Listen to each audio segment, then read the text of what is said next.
The tradition of blessing prayers have endured through the centuries among the people called Celts. These blessings reveal a sense of the holy in every moment, in everything, in every person. This is a way of living, of observing and celebrating, blessing and being blessed by ordinary acts and encounters of life. We continue our time of exploring the blessings that surround each one of us in our worship series, Bless to Me, inspired by the tradition of Celtic spirituality and featuring the blessing poems from the book Christ Beside Me, Christ Within Me, and Jack's Book of Blessings, Poems by a Scotty Dog, both written by Beth A. Richardson. I'm Pastor Lyda. I'm Kimberly Emerson, and we welcome you to Westchester United Methodist Church, a place where everyone is welcome and all are affirmed as beloved children of God. This is a place where love works. We end our Bless to Me series celebrating our heightened sense of God's presence in all things, in all people, in all times. We reflect on what it means to live our lives in blessedness. This week, our theme is celebrating God's presence. You're invited to join me in the spirit of prayer. Dawn of life, dawn of love, we greet you. Bless us this day and bless all we meet, the grieving friend, the laughing child, the stranger on the corner. Fill our hearts with your light and let that light shine through us, bringing friendship and hope, peace and presence. Bless to us, God is present. We are yours. Amen. The other day, Happy Pastor Molly and I were watching television and we stumbled upon the Westminster Dog Show. Molly watched the dogs and a few times she tipped her head to the side as if perhaps she was wondering why none of the dogs she lives with looks like the dogs on television. Perfectly styled fur, shining from numerous baths and grooming sessions, only running in a circle when their handler lets them run. Well, she watched for a bit and then rolled on her back for a tummy rug as if to say, I like being with you and chasing squirrels better than being on TV. Looking at her wild, crazy hair with a few blades of grass sticking out from behind her ears and on her tail, I remembered a poem written by Mary Oliver called Showtime. And here come the dogs, brushed, trimmed, polished. What on earth have they done to them, said Ricky. They're half shaved and wearing pillows on their heads. And where are their tails? It's the rules, I said. And look at those women trying to run. Well, they sure don't look like you. Thank you, I said.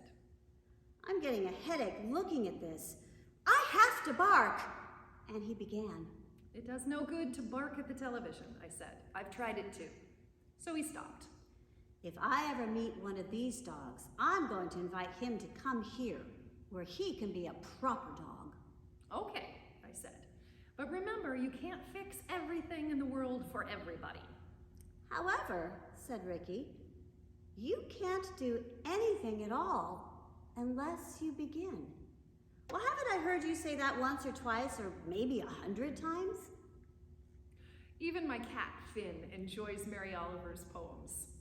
But she does wonder why Mary Oliver wrote her book Dog Songs about dogs when cats are clearly so superior.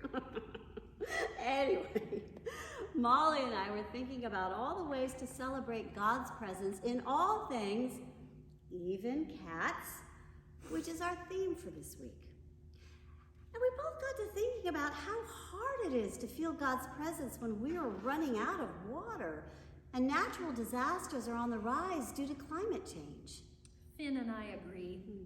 We learned that from deadly weather in the United States to devastating floods in Europe and China and hunger-inducing drought in East Africa, climate change-fueled disasters cost tens of billions of dollars last year and caused severe human suffering. Sometimes it makes me feel overwhelmed. I mean, what can Molly or I do, or you and Finn do, to make a difference. But that's when the words of Mary Oliver's dog, Ricky, struck a chord with me and Molly. We can't fix everything in the world for everybody. But we can't do anything at all unless we begin.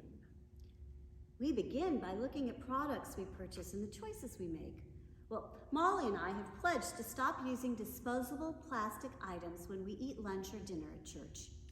Finn and I don't use plastic straws. We have our own reusable ones. Well, Molly and I have switched to sustainable products made out of bamboo for our utensils and even for some of our clothing.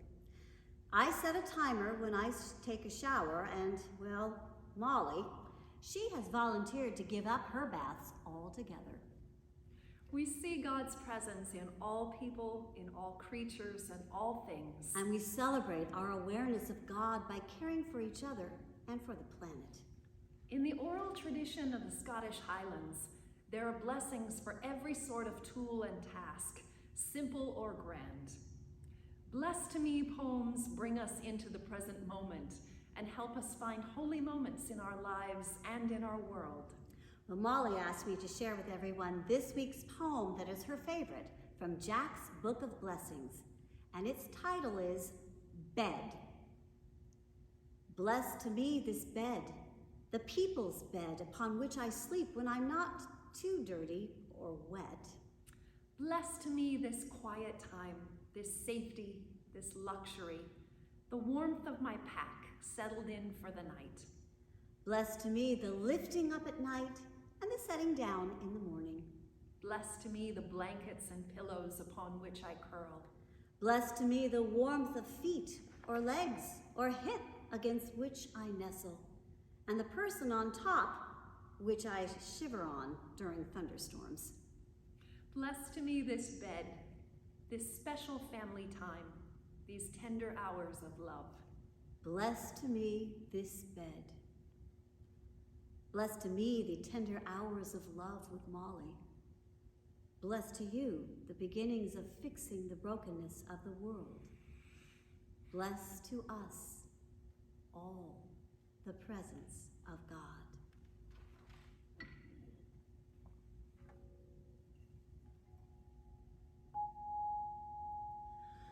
Be still and know that I am God. Be still and know that I am God. Be still and know that I am God. I am God. Be still and know.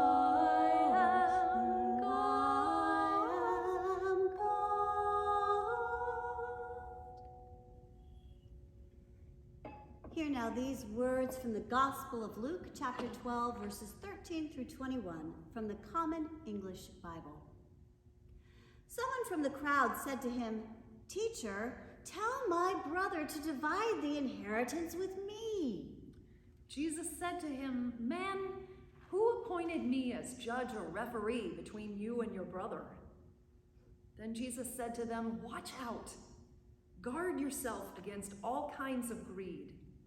After all, one's life isn't determined by one's possessions, even when someone is very wealthy." Then he told them a parable. A certain rich man's land produced a bountiful crop.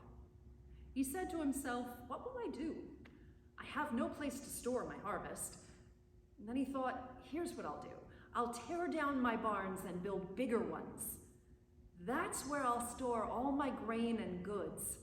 I'll say to myself, you have stored up plenty of goods, enough for several years. Take it easy. Eat, drink, and enjoy yourself." But God said to him, "Fool, tonight you will die. Now who will get the things you have prepared for yourself?" This is the way it will be for those who hoard things for themselves and aren't rich toward God. The word of God for the people of God. So, what is important in life? What makes us feel secure in our world? Well, these are questions I wrestle with on a daily basis. Questions that I think Puppy Pastor Molly has all figured out. I know if we asked Molly, I think her blessed to me blessings would be bowl, walk, car rides, treats, kitchen, naps, squeaky toys, laps, window seats, bed, her doggy family, her people family, and the giving and receiving of love. Well, on my good days, my list echoes Molly's, except for the squeaky toy part. But still, I struggle with these questions. Food costs are rising, gas prices, oh my gosh, they're ridiculous. Money is tight, bills are going up, but prospects aren't. Will there even be Social Security if and when I can retire? Will humanity's carelessness and apathy eradicate more species, more ice caps, more forests, more oceans, more rivers? What, if anything, will I leave behind for my kids? Will there even be enough to fight over, like the person in the crowd of today's story? An unnamed person comes to Jesus to settle a question about the family inheritance. In Jesus' time, that was not such a surprising thing to do. Rabbis were often consulted to settle disputes. But instead of dealing with this person's request to have their brother fairly divide their inheritance, Jesus addresses a bigger issue. The issue of becoming obsessed with having more. During the pandemic, the rich got richer. The top 1% held a record amount of wealth in the United States in 2020. To prevent an economic collapse, once huge swaths of the economy were closed by government lockdowns, the U.S. borrowed, spent, and lent trillions of dollars. Wall Street, known as the stock market, became the single biggest generator of new household wealth, accounting for close to half of all new wealth in 2020. While it's true the federal government dropped roughly $850 billion in stimulus checks that went to low-income and middle-class families, wealthy Americans were by far the biggest beneficiaries of the spending bonanza. For those concerned about inequality and basic fairness, this scenario is alarming, and perhaps it's even infuriating. But it shouldn't be surprising. The powerful and wealthy have always taken care of the powerful and wealthy, regardless of the cost. And greed has overwhelming and devastating consequences. In Jesus' time, the whole concept of a large harvest, a bumper crop, was to share it with the poor. When someone had a bumper crop, they would have thought, oh my gosh, I'll store it for those who will need it. But instead, the man in our story with the abundant harvest stores it for himself. In Jesus' day, this would have been a shocking thing to hear. It would have been a shocking thing to do. In today's world, not so much. Jesus isn't talking about storing money in retirement investments. He isn't talking about caring for your family or having a good life. He's talking about greed. Greed that can overtake us and become an obsession. It's about wanting more and more without any regard to the needs of the others. Consequences are of no consequence in the quest for more. More power, more wealth, more stuff, higher gates, stronger walls, bigger guns to protect our stuff. Many of us have stuff. Sometimes we have a lot of stuff. I do.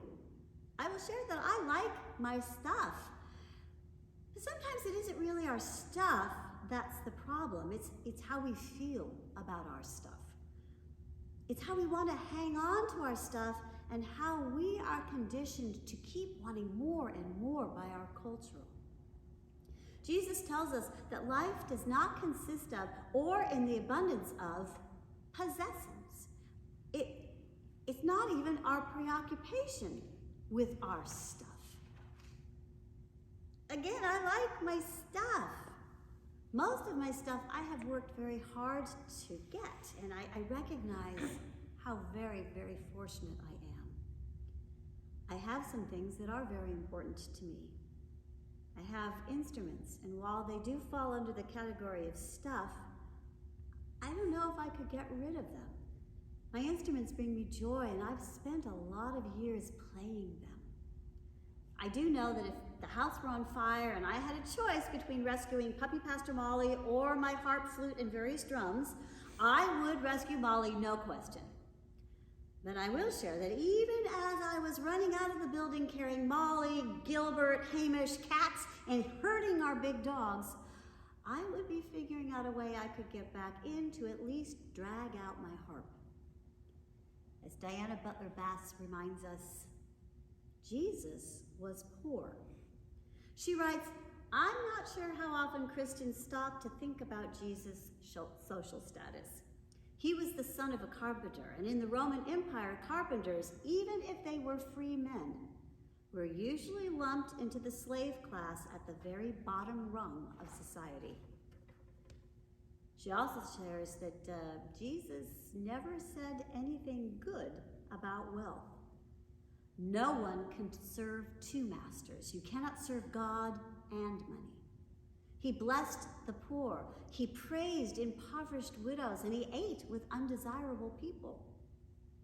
For where your treasure is, he said, there your heart will be also. Jesus was not into stuff, so much so that he sent his disciples into the world with one pair of sandals, one coat, and that was about it.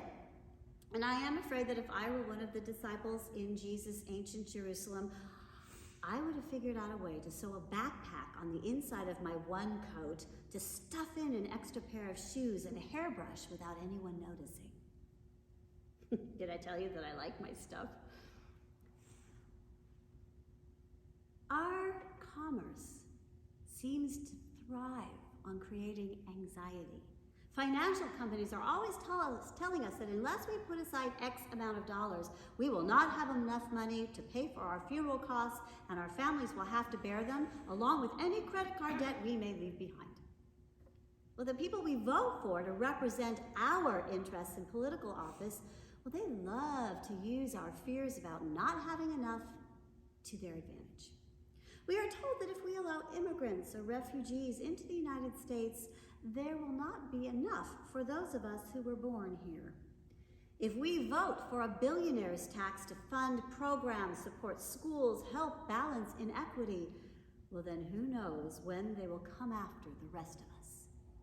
Why quibble over privatized prisons? Heck, we might as well make money off of incarcerating people. There will always be crime, so let's make a buck off of another person's misery.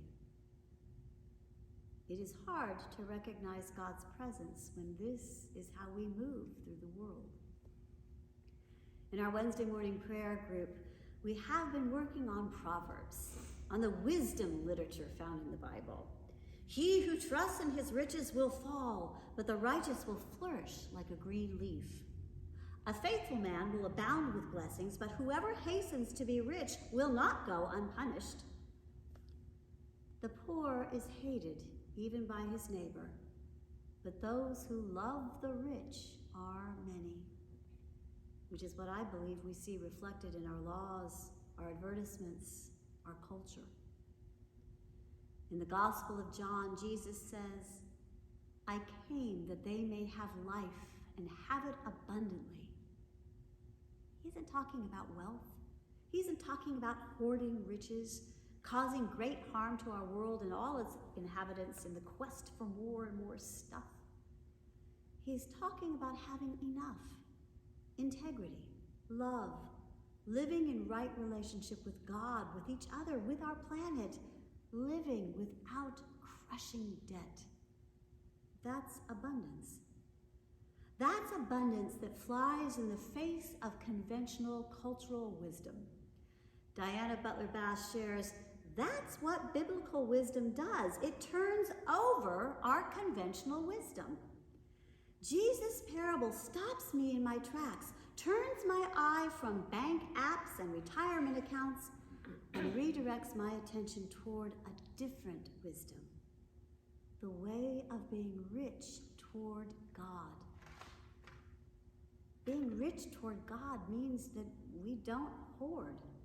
We don't drive ourselves to exhaustion and illness trying to get more stuff or become successful. We don't ignore the possible consequences of taking and keeping more than we need at the expense of the health of our planet, at the expense of those who live on the margins, at the expense of the voiceless in a society where the rich and powerful speak the loudest. Many years ago, Robert Fulghum wrote a poem called "All I Really Need to Know I Learned in Kindergarten," and I believe that its wisdom holds up today. Most of what I really need to know about how to live and what to do and how to be, I learned in kindergarten. These are the things I learned. Share everything. Play fair. Don't hit people. Put things back where you found them. Clean up your own mess. Don't take things that aren't yours. Say you're sorry when you hurt someone. Wash your hands before you eat. Flush. Warm cookies and cold milk are good for you. Live a balanced life. Learn some and think some and draw and paint and sing and dance and play and work every day some. Take a nap every afternoon. When you go out into the world, watch out for traffic, hold hands, and stick together. Be aware of wonder. Take what is needed. Give the rest away. Abundance receives, responds with gratefulness, and lets go so that all may experience abundance. This is a way of recognizing God's presence in ourselves, in our world. Bless to me the abundance of Puppy Pastor Molly. Bless to us the abundance of love and compassion. Bless to all the richness of God.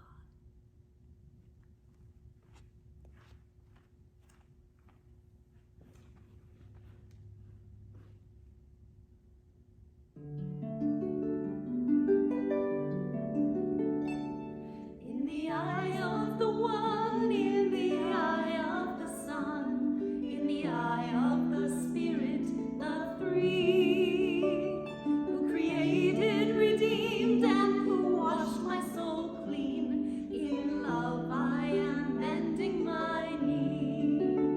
Blessed to me, blessed to me, as with angels and saints, so with me. In shade and light, day and night, time in your love, oh Spirit, bless to me.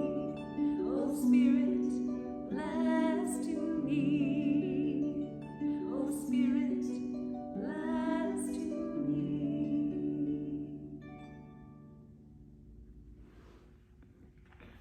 If you wish to share your gifts and support this faith community and its work in the community, you can do it in a couple of ways. You can go to our website and click on the online giving button. You can mail a check to the church. We support the LAX Food Pantry. You can drop off your food donations to the church office or donate to the food pantry online. We also support suicide prevention programs. You can visit our website, click on the donate button, and give directly to suicide prevention. Through our gifts and through our presence, we welcome all to God's inclusive love. This week, you're invited to celebrate God's presence in all things, in all people, in all times by saying, God is in, fill in the blank, as many times as you can each day. God is in, fill in the blank, as many times as you can. God is in Puppy Pastor Molly when she greets the preschool parents and children. God is in the care of our planet. We can all do our part by doing our best to choose renewable and sustainable products whenever we can. We can reduce our reliance on disposable plastic products. Our oceans are polluted with plastics and marine litter. In May, a 47-foot-long adult male sperm whale beached itself in the Florida Keys. The magnificent animal was emaciated. After stranding in the shallow waters around the Mud Keys north of Key West, it tragically died. An autopsy revealed a tangled mass of plastic bags, fishing line, and tattered fishing nets which had blocked the whale's stomach, preventing it from absorbing nutrients. The knotted mass of plastic debris caused the whale to starve to death. The global ocean plastics crisis is one that we humans created through our greed. And it's one that, together, we do have the power to solve. God is in us when we care for the oceans, when we care for creation, when we care for each other. May your day be filled with blessings, like the sun that lights the sky. And may you always have the courage to spread your wings and fly. Go in peace. Thank you.